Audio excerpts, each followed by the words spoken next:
Super happy about that. Then, as you said, Cafu is always it's a surprise to have him here, and also a great honor and pleasure.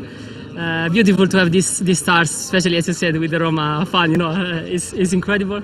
But yeah, talking about the racing, I'm super happy. The team did an amazing job, also remaining super calm after yesterday miss of the Q2. We knew that the bike was working well with the dry conditions, so it was just a matter of being in the right moment, in the right time, and we did it, so super happy. Congratulations. Thank you.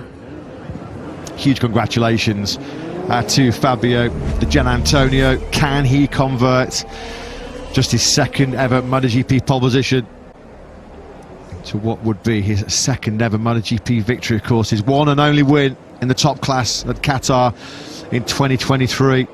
Fabio Quartararo fastest in Sector 2. How is Fabio Quartararo able to do that? There are the special Brazilian shirts for the VR46 crew here this weekend, and it's brought them some good fortune and some good luck, hasn't it? Jorge Martin will go from P5. Can we not just go into the sprint right now, because it's going to be a belter, isn't it? This was the late drama that came the way of the number 89. At this stage, Jorge Martin himself, through the first two sectors, was up by over a tenth of a second and threatening his first pole position since the end of 2024, the year, of course, that he went on to be crowned world champion. No significant damage done, though. Martin in P5, one of 5 fallers in that session. A lot of them former MotoGP and current world champions. Martin, Marc Marquez, Bagnaia, all down. The current series leader.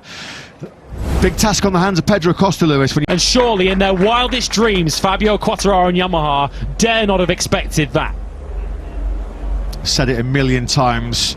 That guy, Fabio Quartararo, is mustard. He is pure class. Yamaha are going to be kicking themselves that they have not been able to produce a motorcycle to convince Quartararo to stay with the Iwata factory. Certainly looks like he's moving to Honda in 2027. What is the future going to hold for Yamaha, minus the mercurial talent of Fabio Quartararo? Fabio Di Giannantonio, he's a bit beaten up, he's a bit battered and bruised, scuffed leathers aplenty, but he's on pole position here. World Championship leader Pedro Acosta, well, if he's going to stay in P1 before we head to Austin next week, he's going to have it all on, isn't he, from 9th on the grid. Back of the third row for Pedro Acosta. He was one of countless riders that succumbed to that tricky turn 4. Well, we're going to have a bit of samba from Fabio Di Giannantonio. Second in Q1, but when it really counted, he delivered. Pole position with a 1:17.410. Whatever you're doing, well, if you had any plans at 3 p.m. local time in Brazil this afternoon, and why on earth weren't you ready to watch MotoGP? But cancel your plans. Make sure you book your place on the sofa for our 15-lap Tissot sprint this afternoon, our 31-lap Grand Prix of Brazil here tomorrow. Because if we're going to get anything like what we've seen in that Q2 session, well, Brazil is going to be back on the calendar with an almighty bang. There are 3 or 4 riders besides Di Giannantonio who will be going into the sprint later on saying, I should be starting this on pole position. Got Bagnaia who crashed early on, Acosta who crashed, Marc Marquez also crashed, and he starts third for the sprint later on. He's talking now to Jack. Mark, that was always going to be a really difficult session for everybody, pushing on a dry track for the very first time. You look okay after that crash at turn 4. Just tell us that you are, and talk us through how the session went. Yeah, never easy. First time you go out on a dry track, already the time attack, because that 30 minutes we were able to set up a bit the bike, and yeah, happy with the front row, especially because I expect much worse in this circuit, and at the moment I'm defending in a good way. So let's see if we can be with that 2 guys in the sprint race. Good luck this afternoon. Thank you. He's one to watch, no question. You're right, Marc Marquez off at your peril, don't you? Almost half of the field in that Q2 session were on the floor. 5 out of 12 riders bit the dust, including Mark himself at turn 4, including the world championship leader Acosta, who's at the back of that third row. You can see the damage to Marquez's leathers there. after the spill at 4. He'd already seen Pedro Acosta on the previous lap dump the factory KTM into the gravel trap at that 4th corner.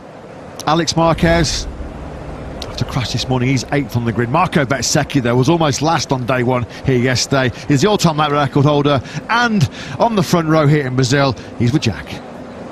Well, Marco, you were bounce-back Bez in Thailand, bounce-back Bez again today. After a difficult first day, that was a great performance to get onto the front row of the grid. Just how important was the knowledge from Q1 to help you finish second?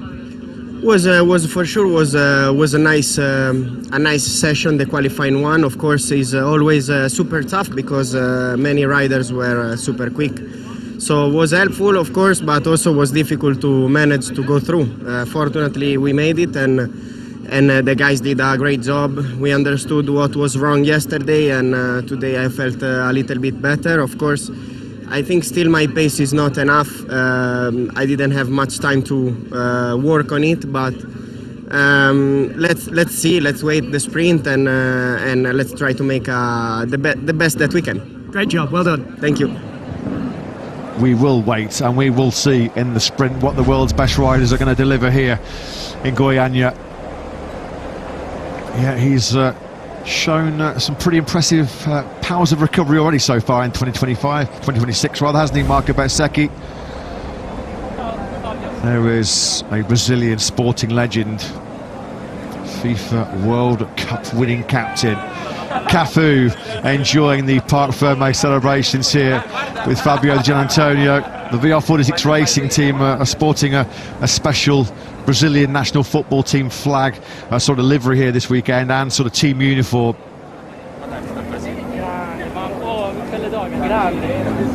A camisa tá aí não? He's asking for a shirt, isn't he, there? Cafu, of course, will speak fluent Italian, having spent so much time in Rome. So very, very shortly.